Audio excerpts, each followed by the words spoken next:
It's no secret that most ADC players feel like they can't do anything in-game. Everything feels right during the laning phase. It feels like your actions matter, and you can score reliable leads through your own skill. But then the mid-game rolls around, and every game feels like a flip. That's totally understandable, as ADC is the hardest role to play in solo queue, but in today's guide, we'll be covering two major reasons why you might feel that way, and show you that there is hope if you're actually making the correct macro choices. Alright, so today we'll be looking at two different replays around the gold to platinum elo range to cover some incredibly common misplays from ADCs that are really holding them back. In this first game, we start off by seeing Tristana's team clean up a drawn out teamfight in the mid lane while she waits to respawn. Once she comes back up, she begins pathing toward the dragon. We actually like this decision quite a bit. Ziggs has top covered, Fiora has pushed in mid, and the bot lane wave is fairly far away. The enemy jungler is still alive, so maybe Tristana's team could use the help to secure the objective.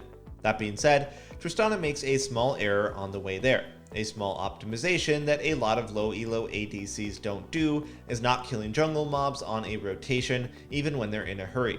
You should know by now how we feel about you as an ADC farming jungle camps. We understand that Nocturne is at Dragon contesting her team. That being said, Tristana could very easily auto-move toward the river while killing the raptors, which would only lose her about 1 second total in terms of her rotation over. Even if that 1 second somehow mattered and it cost her team the dragon, who cares? It's a good habit to build, and it's so bad to autopilot walk toward where the action is, not noticing what you can potentially farm around yourself as you go there. Moving on, she gets there, helps her team get dragon, and now the mistakes begin to pile up. The biggest issue we see from ADCs is not really thinking long term in regards to their farming. Where do you think Tristana should go at this very moment in order to maximize her income? Well, red buff is a very good answer here. Every other option is pretty mediocre right now. That bot lane wave is very minor, so there's not a lot of farm to pick up. And then she'd be stuck bottom, and when her Fiora respawn, that would make lane assignments pretty awkward. The mid lane wave is way too far forward, so she can't really go there, since her whole team is either recalling, dead, or farming. It's a waste of time to try and get that. So, her most efficient play is to go to red, hope Echo is okay with that, and while she farms the buff, the enemy team will push in mid wave, and then she can go collect that after. So let's watch what happens. She walks up to the mid wave and has to immediately back off. Only at this point, Echo is in close proximity to the red buff and much less likely to give that over. So two inefficient plays so far, but Tristana makes things up by pathing toward the wolf camp. She can't contest mid on her own against Zed, so she may as well farm something in the meantime, right? This is exactly what we wanted from her earlier. Unfortunately, here's where she makes the biggest mistake of all. After this wolf camp, what is the one thing Tristana should not do, and more importantly, why shouldn't she?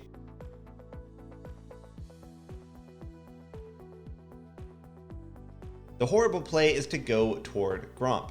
Let's talk why.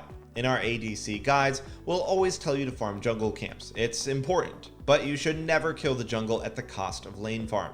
Tristana's problem is, again, not thinking ahead. If she goes to Gromp here, think about what happens. The top wave is occupied. Meanwhile, she just took Echo's entire topside jungle, and he's adjacent to the mid lane wave. If there were a jungle guide, we'd tell Echo to not care that Tristana took his farm, and to just take hers instead. That is not wrong for him to do since he's already next to it. Which means Tristana has literally nowhere to go for farm after Gromp. Not only that, she's not even close to any of the action that's happening on the map. Look at her walk around and do absolutely nothing for so long. This is the problem with not thinking ahead. Every single time you make a rotation somewhere, you should at least be thinking about the next minute in terms of where you'll farm. Otherwise, you'll get stuck in situations like these, where you'll do literally nothing for over a minute of game time. Alright, so let's take a look at another problem ADCs face. This misfortune has a massive lead over her lane opponent. She manages to take tower and secures herself a kill on the silly Yuumi. So far things are great, and another series of good events are about to happen here. One misfortune clears yet another wave before leaving bot. If it's right there, you may as well clear it, which is something a lot of people mess up for some reason. Afterwards, she paths toward mid. She has enough items at this point to be relevant in skirmishes, and she doesn't have enough gold for any big items to buy, so not recalling here is completely reasonable. Not only that, but Syndra takes the hint and paths toward bottom when she respawns. It does not get better than this. Being able to end up in mid with proper side laning solo laners is a rare commodity in low elo for most ADC players. But Miss Fortune is about to commit one of the biggest errors we see from low elo ADCs. As the dragon is about to spawn, both teams are heading over to contest vision around it. Let's test your skill capped mentality. If you were Miss Fortune here, what would you do next? If you instinctively thought to push mid, then we're quite happy with you. If you are thinking to group with your team at Dragon, then you may need to rethink your priorities. The issue with grouping at Dragon as an ADC is simple. What is the point? Genuinely, ask yourself that. What is my purpose being there early with my team?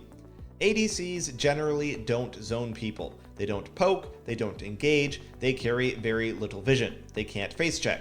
They just deal damage when a fight starts. If a fight hasn't started, more often than not, you're just going to be standing around doing nothing, as is seen here. Yes, there are exceptions to this, but for the most part it applies to a ton of ADCs. One might argue that you should be grouped with your team at the objective in order to get vision control. If you're not there, the enemy team just brute forces their way in and takes complete control of the area, right? No, you literally help your team more by pressuring the enemy the one way that you can. By pushing the wave. If the wave is at their tower, they can't really ignore it, otherwise they're risking losing a tower for free. So, while your opponents are forced to send someone to defend it, you have plenty of options. If you deem the fight worthy, then you can establish vision control with a momentary numbers advantage in the river. If the fight seems losable, then you can push the wave and rotate elsewhere to avoid the incoming fight. You'll have farmed, wasted the enemy's time, and be in position to go anywhere you want on the map. Not only that, but even if the fight starts while you're pushing, that's actually not even all that bad. As an ADC in teamfights, it's usually good to wait out key abilities from your opponents before fully committing. Honestly, it's usually not the worst thing to arrive to a fight late, since you won't have to wait until you can really commit to auto-attacking. Lastly, and probably the most important point, there's nothing Miss Fortune can do. She is at the whim of how both teams decide to play the fight.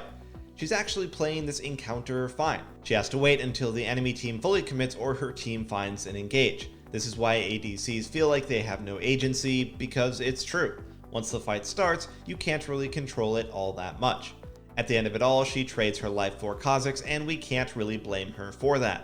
It's probably tilting knowing that your team is throwing and that you can't do anything. The problem isn't her team fighting, it's the lead up to it though. These two major reasons are why the ADC role can be so frustrating. They can't secure kills by themselves, so minions are your main source of gold, which means you really have to think about your future moves and how to maximize your farming. Likewise, you can't autopilot join every teamfight and be useful. You really have to think about how to actually pressure your opponents into a bad position prior to the fight, or you're just walking into a coin flip every time. And with that, we'll wrap things up here. And remember, if you want to improve fast and get the rank you've always wanted, then check out SkillCapped.com, link in the description below. Otherwise, you know the deal. Make sure to like, subscribe, and hit the bell icon to get more premium guides with one goal in mind, helping you become a better player. Anyway, thanks so much for watching, and we'll see you next time.